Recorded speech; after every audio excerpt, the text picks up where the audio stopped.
76তম গণৰাজ্য দিৱস আমি পালন কৰা হৈছে। এতিয়া কাৰ্যসূচী চলি আছে। মোক ইয়াতে পতাকা উত্তোলক হিচাপে মোক দায়িত্ব দিছিলে। এইখিনি দায়িত্ব মই পালন কৰিলোঁ। তো গণৰাজ্য দিৱসৰ সকলো আমাৰ বিটিআৰ অঞ্চল আৰু এই অঞ্চলৰ চুকাই চেৰপাং আৰু ভাৰতবৰ্ষবাসী ৰাইজক শুভেচ্ছা দিছোঁ।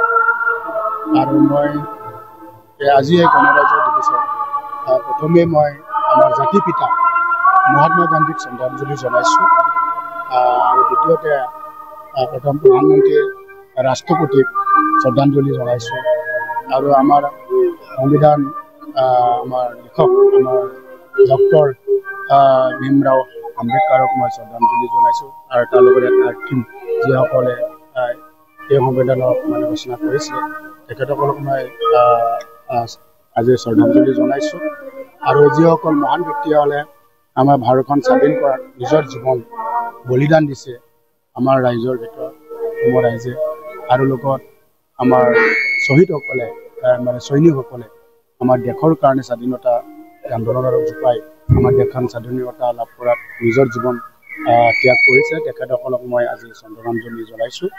আৰু মই বিটিআৰ অঞ্চল আমাৰ ৰাইজক মই এটা অনুৰোধ ৰাখিব বিচাৰিছোঁ। আজি গণৰাজ্য দিৱসত যাতে আমাৰ ভাৰতবৰ্ষত আজি এই সংবিধানটো আমি মানিছোঁ। ভাৰতবৰ্ষতে বিশ্বতে শ্ৰেষ্ঠ গণতান্ত্ৰিক ৰাজ্য হিচাপে আমি এই সংবিধানটো মানি চলাৰ কাৰণে আৰু ৰাইজক মই অনুৰোধ ৰাখিছোঁ। আমাৰ এই সংবিধান আমাৰ মাৰ্গদৰ্শক হয়। আজি আমি বিশ্বতে আমি এটা অৰ্থনৈতিক দিশত আগবাঢ়ি গৈছোঁ একমাত্ৰ আমাৰ ডক্টৰ ভীমৰাও আম্বেদকাৰ ৰচনা কৰা এই সংবিধানৰ কাৰণে। তো আজিৰ দিনত মই আমাৰ বিটিআৰ অঞ্চলৰ ৰাইজক অনুৰোধ ৰাখিছোঁ।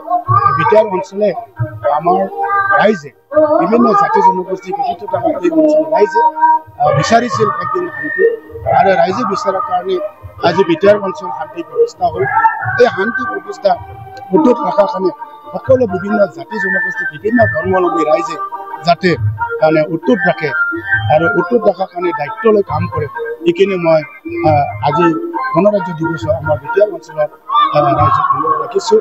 আৰু আমাৰ বিটিআৰ অঞ্চলত বিভিন্ন জাতি জনগোষ্ঠী আছে, বিভিন্ন ধৰ্মাৱলম্বী আছে।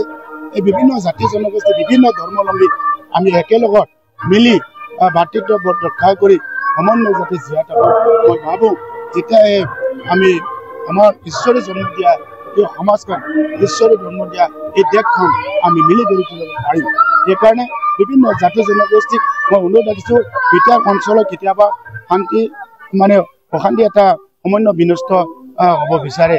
মই অনুৰোধ ৰাখিছোঁ আৰু হাত জৰি মই বিনম্ৰ অনুৰোধ ৰাখিছোঁ বিটিআৰ অঞ্চলৰ বিভিন্ন জাতি জনগোষ্ঠী বিভিন্ন ধৰ্মাৱলম্বী ৰাইজক আমি এটা ঈশ্বৰৰ মই বড়ো হ'ব পাৰে। যেতিয়া জন্ম হৈছিলোঁ মই একে কান্দিছিলোঁ। আপোনালোকে কোনোবা অসমীয়া, গোৰ্খা, বাঙালী বিভিন্ন জাতি জনগোষ্ঠী যেতিয়া মাকৰ পৰা জন্ম হয় তেতিয়া আমি একে আৱাজে কান্দে। কিন্তু মই একে আৱাজে কান্দিছিলোঁ।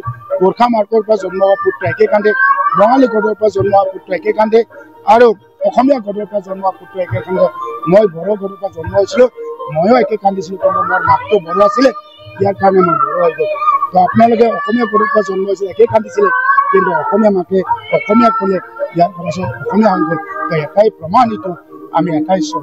তো এটাই ঈশ্বৰ ল'ৰা হিচাপে আমি এই ভাৰতবৰ্ষখন স্বাধীন ভাৰতখন আমি এই শ্বহীদসকলৰ তেখেতৰ সপোনটো আমি বাস্তৱত ৰূপায়ণ কৰিব লাগিব।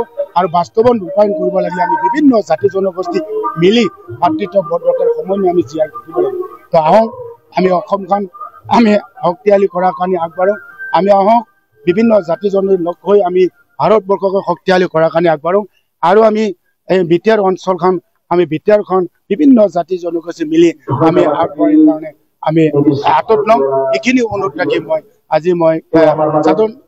আজি গণৰাজ্য দিৱসত সকলো বিটিআৰ অঞ্চল অসম অঞ্চলৰ ৰাইজক শুভেচ্ছা দিছোঁ।